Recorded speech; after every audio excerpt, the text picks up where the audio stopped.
drame en mer, le rôle du National Coast Guard pour assurer la sécurité. La sécurité en mer est certes très importante, d'autant plus qu'avec l'incident survenu à Grande-Rivière Sud-Est, 4 personnes ont perdu la vie, soit 2 policiers et 2 enfants.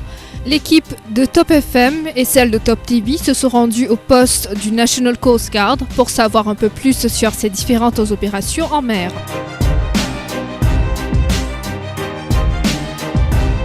Suite à ce drame qui est survenu le mercredi 8 juin, le sergent Boudou nous explique les mesures additionnelles qui ont été prises.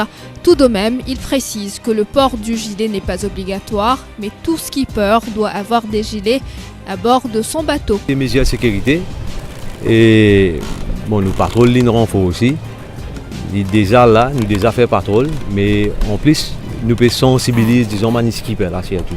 Les skippers, les passagers qui sont au bateau, nous pouvons dire, disons, pour les gilets de sauvetage, pour un petit peu plus de sécurité. Nous pouvons plus vigilants, nous pouvons patrouiller un peu plus. Concernant les gilets de sauvetage, jusqu'à l'air, d'après le tourisme autorité, nous pouvons la loi qui dit qu'il est obligatoirement mettre des gilets. Nous pas pour prendre personne contravention. Mais sauf si nous sommes capables de faire des affaires, disons quand les temps sont mauvais. Quand les temps sont mauvais, quand nous trouvons les temps là sont mauvais, ce bateau là, il paye assez d'équipement, c'est qui est bien, non? Plus nous trouvons que le bateau là n'est pas dans l'état correct. Mais là, ça nous capable empêcher, d'après le tourisme acte toujours, nous capable empêcher pour y faire ce sortir. Seulement les bien dans ce gilet de sauvetage au bateau. Ça m'a précisé. Le bateau les bien dans ce gilet de sauvetage. Si nous arrêtons le bateau là, nous checkons les pénaux dans le gilet de sauvetage. Là, il vient une contravention. Les patrouilles sont effectuées à divers moments, tandis que la nuit, elles sont bien moins. Le sergent Boudou précise qu'il y a différents types de bateaux qui sont utilisés. Il y a 5 types de bateaux dans le lagon. Il y a un petit bateau, il y avait un Evon, nous disons, qui est inflatable, il y avait caoutchouc. Il y a un rib. Et nous place maintenant un bateau, un shallow waterboat. Là, et maintenant, disons, un Falcon, il y a un rib. Nous avons un SDB, on va trouver ici. Ça, c'est SDB. C'est notre Defender. Mais il n'est pas partout, Defender là, il n'est pas partout. Mais un Evon, rib là, il est presque partout. SDB là, si, disons, il y a un peu, dans un main, un peu. Mais comment d'autres, nous prenons, disons, dans l'Est, nous, dans l'IA des frères. Et ça, récemment, nous avons un FIB. Un FIB, là, il y a une certaine place côté Caravale.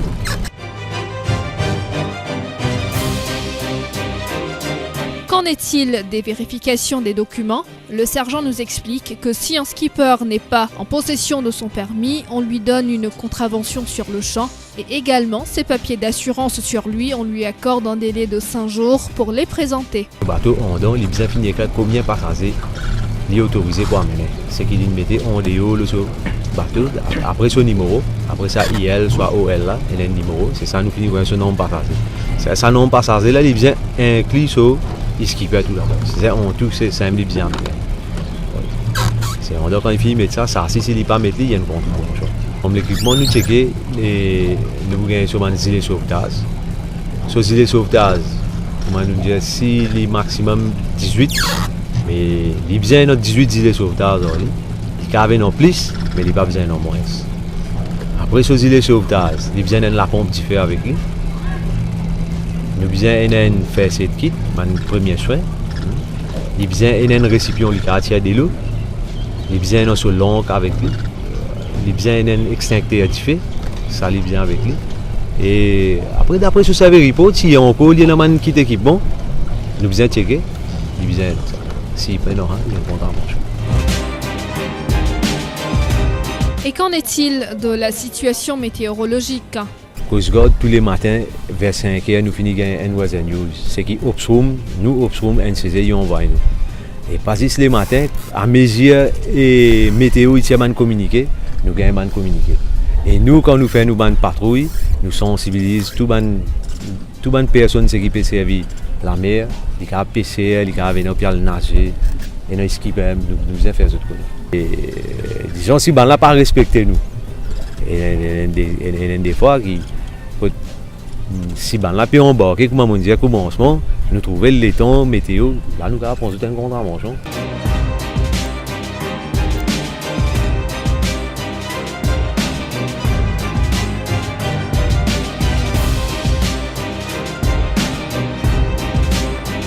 pour s'assurer que la limite de vitesse est respectée. Non seulement il y a des indications pour les skippers, mais ils doivent aussi faire l'usage d'un speed detector. Avec un appareil speed detector.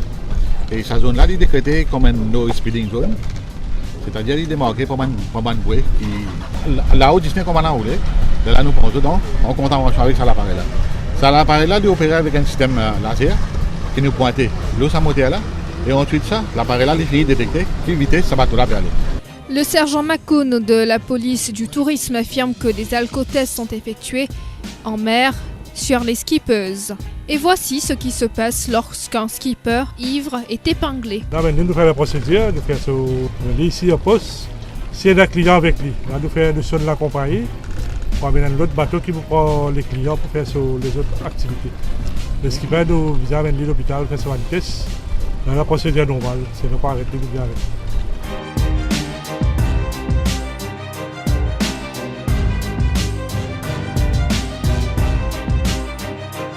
Le policier Lutchman nous explique comment l'équipe de plongeurs opère une fois qu'elle est en présence d'une requête. Il y a un commandeur IS qui donne nous un message. Nous avons un message directement depuis l'Institut Opstrom qui fait nous mobiliser pour bouger. C'est ça des unités-là qui donnent nous l'autorisation pour nous faire une plongée ou faire une recherche en mer.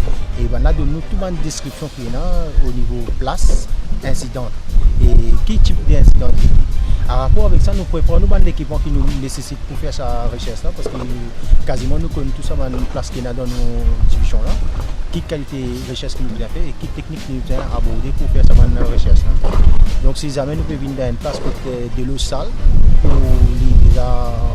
un peu hasard de risque, là nous prenons la corde, le bouée et ainsi de suite pour venir pour nous faire une recherche.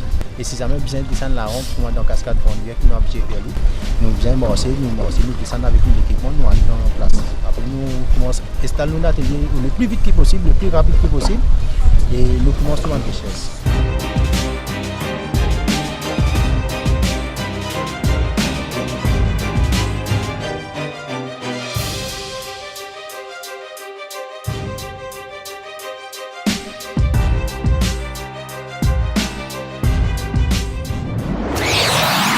Top TV, news as it happens.